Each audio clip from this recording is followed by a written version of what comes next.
Hello and welcome to Nerd in Motion, and today is a follow-up from the MG video I did before, talking about whether this car is a lemon or is that just the way MGs are built. I went out and looked at my friend's car. There's a couple of bits I blurred out because obviously you don't want to give away chassis number, but we have a quick look at the faults that he's listed, and I'll tell you at the end what the dealer said. The issue he's having, just a very quick recap, is literally that the car is 6 months old and it's falling to bits and it has irritating faults with it. And he's mainly concerned that when he gives the car back, it's going to be a bag of bolts. And then he'll end up having to pay costs to get the car right. And we'll talk about the dealer at the end, but it's unreal. It's unreal. So let's crack on. Okay, so the first thing I will say about the car, it's not actually an unpleasant looking car. It doesn't look horrible. It looks pretty good, to be honest. So one of the faults was that this indicator here doesn't work when you lock and unlock it. So that's unlock, lock. No, that definitely doesn't work. Oh, it lights up there. What? Lock? Oh, it worked.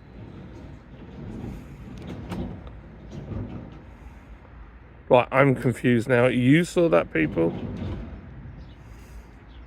Lock. Unlock. Oh, it worked. Well, there you go. So it's intermittent because you saw it, I unlocked it, that flashed, and that didn't come on. Now, apparently, if you unlock the car and hold it down, like you would an Audi or something, press it twice. No, it doesn't work like that. There's no, it doesn't want to do it. Okay, so I don't know whether that's a model thing or what. So let's just open and close the door so at least it thinks we've got it in it. Right, there is a fault with, how do you open the boot on this? Oh, there we go. With the connectors holding this boot up. So that obviously goes up to there. That looks alright. It's just, yeah, it's all there. This, oh, that'll be an issue. That's fallen out. There's nothing here. Oh wow, that's loose. Oh, okay. So these fellas in here have come unstuck because he's reattached them, but basically, look at that. They've come unstuck because apparently the clip from new, yeah, I can see why. It's not a good interference fit there. So when you try and pop it off, it's kind of broken it. That's not good. Okay, right, let's have a look at the next fault. Okay, so we've got something, there's a hole in the carpet, which, bearing in mind this car's pretty much new. So we'll have a look at that. Right, okay, well that is definitely worn through. Right, okay, so the first thing I can tell you now, that's not been done by high heels, because when you see cars with damage with where it's been like pointy high heel shoes, you don't get like a big wear patch like that. You tend to get like deep divots and cut edges, where this is just kind of gently, I don't know, worn. And that's the soft soundproofing that the carpet is attached to. I am surprised at that. Now, MG, everyone's probably going, oh, well, you should have car mats. You should, but it was never supplied with car mats, and MG wouldn't give you car mats.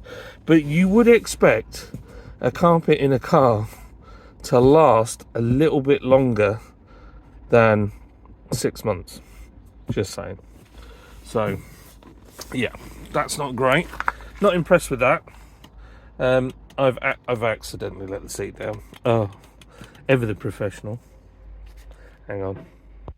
Okay, so one of the complaints he's got is about the laggy response of this. And to be fair, I don't know how half of this works, but I don't think it's going to do it today because I asked him to reboot everything.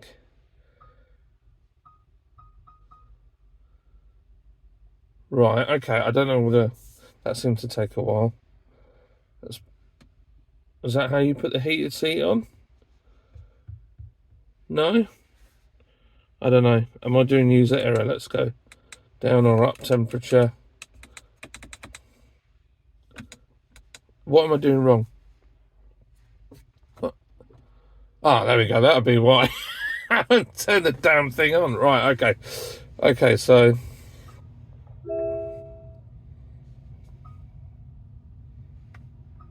Okay. Temperature down. Temperature up. Oh, that's fan speed. Okay, fan speed up, down. There is definitely a delay. So... No, it's about a second, isn't it? Or half a second. Okay. Temperature. Yeah. It's laggy. But the problem that he was experiencing was literally that you could touch anything you like on here and it did nothing apart from that lovely piano sound. He's got a video of that. I'm not sure if I'm allowed to share that yet. But yeah, I just went for a drive with him because there is also an issue with his steering column making a noise, and we filmed that. But it was more of a feeling than anything, and it seems to be when you've loaded the car in a certain direction, then you feel it up through the column and it makes a bit of a racket. But it feels all right. Sat still, it feels fine, if I'm honest. Okay, so I mean, I can't get it replicated sat here. I'm not insured to drive the car around, so I'm not going to get myself in trouble. Is it raining? Is it raining? It is raining. Okay, right. One thing I will say, it's a nice place to sit.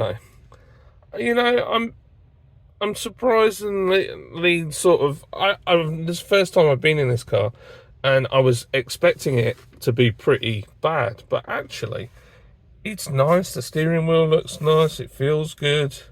Yeah, it's got some cheap old plastic in here, and I don't know what the obsession is with fake carbon fibre. But what's hilarious is this is soft as well, because I've never come across soft carbon fibre. But it's going to make it sound nicer, and the seats are comfy with its pleather. I mean, I like the piano black and this and the gear knob. And the only thing, there's some bits here. So, these switches obviously have been used. And then, I don't know if you can see it. Let's just zoom it a little bit. None of these are sort of lined up. They're kind of just off. Which is not a big thing. And you could live with that for the price point. But yeah, it's a thing nonetheless. Let's have a look through this list of other bits and bobs we've got here. So, near side rear door doesn't open from the inside. So let's go and check that. I better turn this off because I don't want this. I don't want it to set off or whatever. Please do not lock. I am terrible with keys. Right, let's get in the back and see whether it does or doesn't work. I hope the other one doesn't pack in. Right, so when he got the car, I did see that door there not open from the inside, from the handle. So this one, no problem. That one, oh no, let me just put this on its stand. Oh. Right, both hands. Oh, what? Hey, it's opening.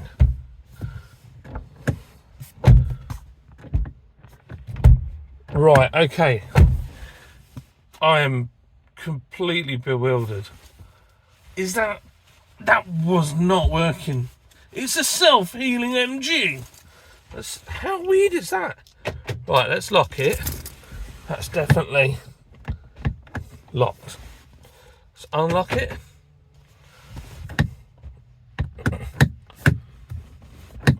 Ah, it's not unlocking now. What?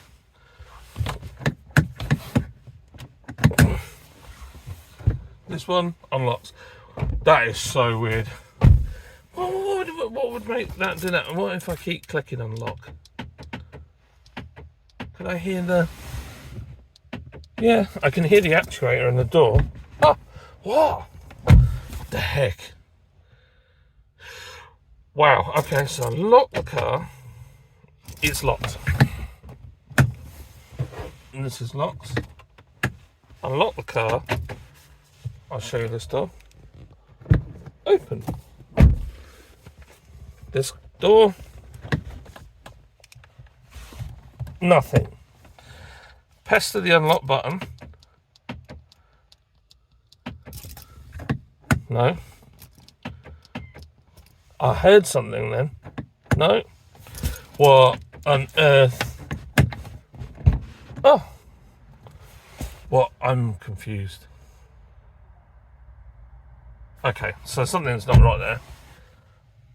That's like the so how most of these work is they either have in the catch down here they have some sort of lock mechanism, and they've got lots of VW used to have an issue where if water got into them and it froze, then it would break all the plastic cogs inside and gears inside the pack, and then you'd get a fault where it wouldn't open, but you wouldn't be able to open the door from outside or inside, and you just have to keep trying it for ages, and then eventually it would open. That was on like the Passat, was one of the worst for it. I remember a Passat when I worked for VW. It came in and all 4 doors had been taped shut, so because they couldn't shut them because the locks had all packed in. It feels a bit like that. So it's like the actuator's not quite doing its job. Sorry, I've had a coffee and I'm burping. Right, let's have a look at the next end. Okay, so we're back in it. So one of the faults is what have they got here? E-cool system fault. Warning appears periodically on the dashboard, then goes away. Photo above. All right, okay. So on the dash up here, there's like a thing that says e-cool is faulty. Don't know if I'm not entirely sure how that works. One of the things I do wonder about this car. Let's see if it'll boot up. Ready.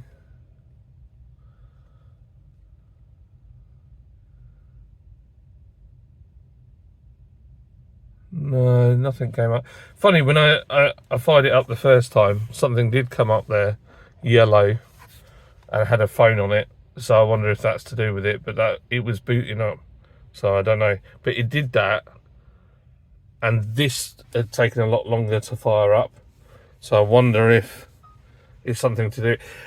What I was saying is, the thing that like is a bit of a giveaway, if you look at this here, is it looks like, if you're an Android user like me, this looks like basically an Android tablet with a skin, with its own proprietary software. Now, I don't know about you guys, but I do find I've got a Google Pixel, which is like Google's own thing, and that has glitches. So I'm going to get myself in trouble here, but I'm going to say it anyway. I wouldn't trust a Google tablet or electronic device with my safety. I just wouldn't. And when it comes to using it, in a car to control all the things in the car. I mean, it might not do that much. This might not do that much. But I know how glitchy it can be. So, you know, that is a concern in my mind. Right, okay. So let's have a look. The next page.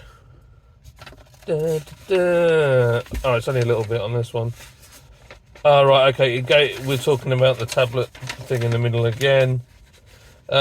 Central tablet, screen, radio, or other sources of audio frequently drops off, requires a reboot. This means we need to pull over, turn the car off, and lock it before unlocking to restart the screen, or hold home for 20 seconds. And then he's put a QR code to the video that he's made of this, which is the one I've seen. And then we've got handbrake occasionally doesn't auto-release when setting off. Wow, okay. I did notice earlier when he put it in park, so you press this and then it puts it in park and it automatically put the handbrake on and there was no issue there. But yeah, that would be quite frustrating. Yeah, and then he's put about that indicator, which is really weird because we tried it and it definitely didn't work, and then it did work. So, right, we're on to the third one, which is marked design flaws. So let's have a little look at this. Radar collision warning frequently sounds an alert when there's no danger ahead. It's put dangerously distracting driver. To be honest, we went to a roundabout just up the road from here, and we were nowhere near the car in front, and we were braking. I would have said, I'm a terrible passenger. I like driving fast, but I am an awful passenger. And I wasn't grabbing for the brake. This thing starts beeping, and I thought I hadn't put my seatbelt on or something was wrong. It's like, oh no, that is the collision avoidance thing. So yeah, it is a bit on the sensitive side. I don't know if that is something that can be recalibrated.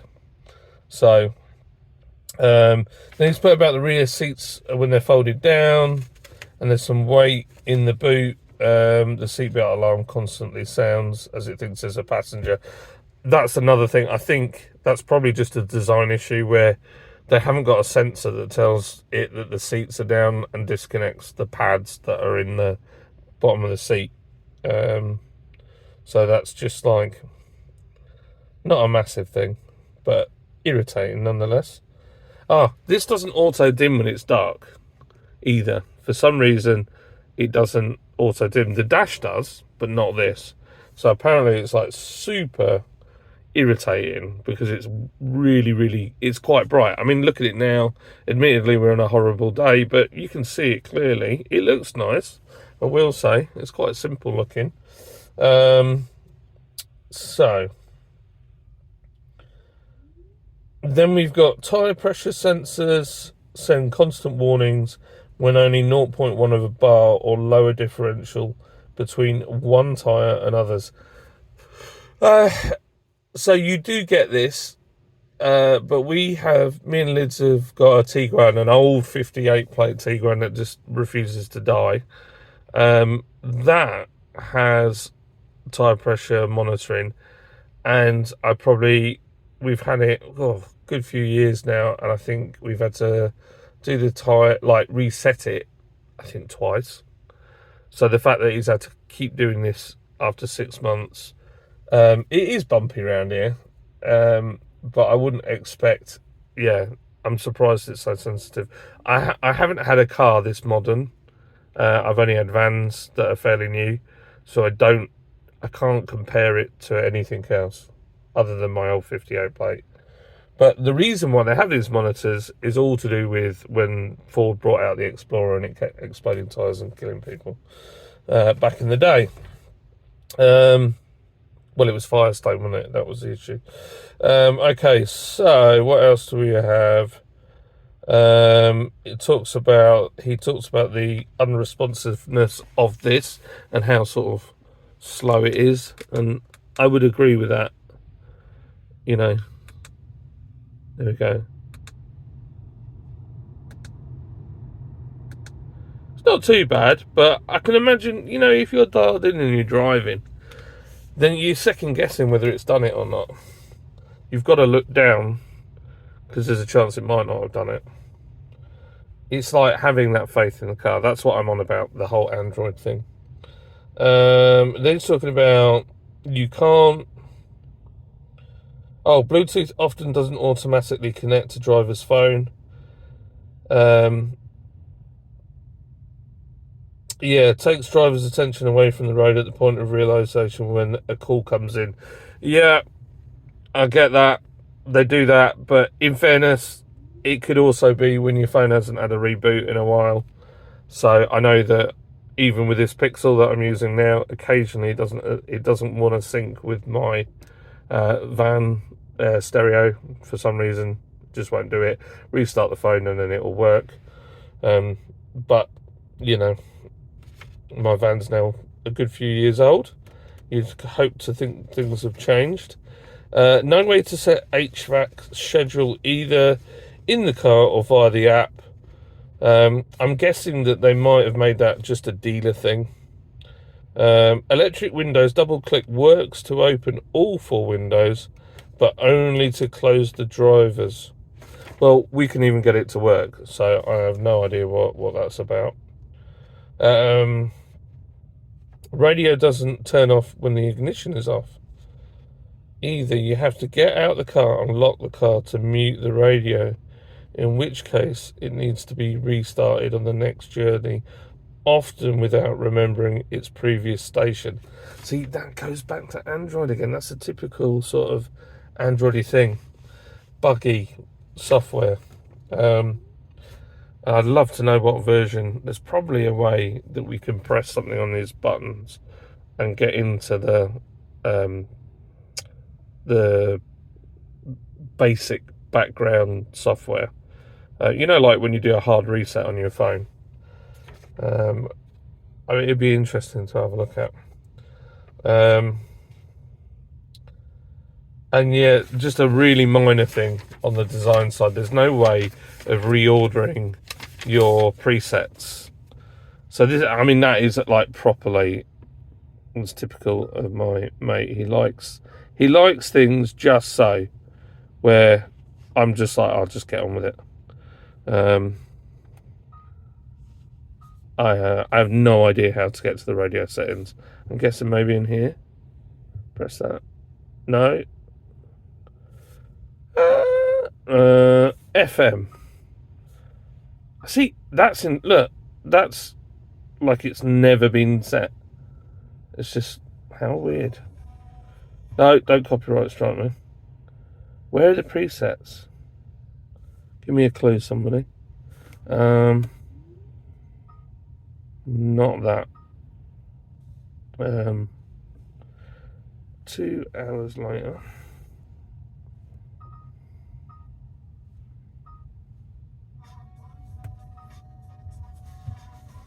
No? How do you find the smacking things? Right, hang on. Well, that didn't take me absolutely ages to try and work out. So, yeah, this is basically the issue. So, he likes them in order. You can't move it. You can delete it, but you can't move these in their order. So, whenever you save something, it ends up just being at the front of the presets every time. So then really, if you want to set it out how you want to set it out, you can't do that. You have to make sure you preset it as you go along. Bit annoying, really. Everything in me wants to reset his radio so it's all one station, just to be annoying. But you know, that's my inner troll is coming out. I will say the wipers sound a bit weird as well. I don't know if you can hear that.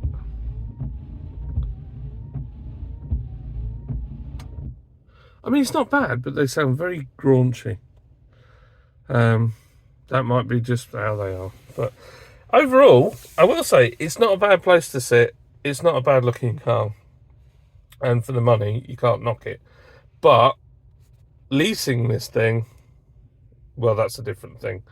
The fact that it's kind of dropping in bits is worrying, and I think there's too much onus put on that Android tablet for various things in the car. But yeah, I mean, I will say, like, you push on the dash, there's no creaking there on that bit or that bit.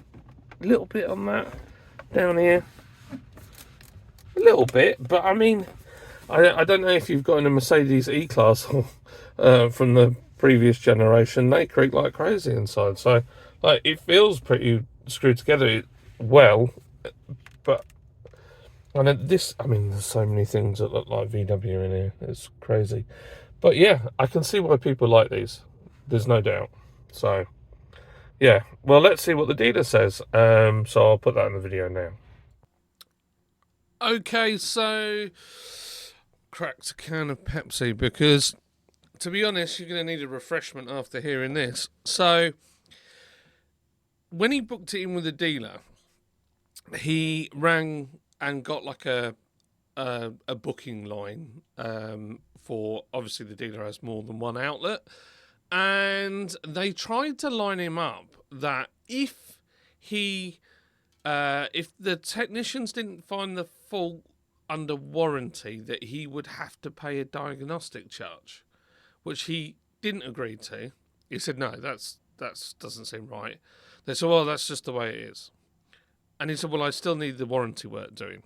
So he took it in, he wrote the list, same list that I looked at, and he also has put some videos together of the faults. Now, I've never known that. I worked in a main dealer for years, and I've worked for Audi, Volkswagen, Seat, Skoda, Jeep, Chrysler. I've done all sorts of stuff, and I have never known a dealer to try and line somebody up for a diagnostic charge on the chance that they didn't find the fault that the customer reported on a brand new car. That, to me, seems proper dirty. Now, unless that is a new thing, because I've been out of the trade for a little while, that would put me off working with the main dealer, because ultimately that means you have a brand new car, and let's say you list 5 faults, they can't find one, they're going to charge you diagnostics because they looked at it and couldn't find what was wrong. When I worked in the motor trade, there was quite often cars with faults and we couldn't replicate it, and we tried and couldn't get it to do it. So why, I just can't believe that then because the dealer, admittedly the manufacturer won't pay for that because we haven't found the fault, but it's also not really the customer's fault, because why would the customer fork out for that just because we couldn't find it?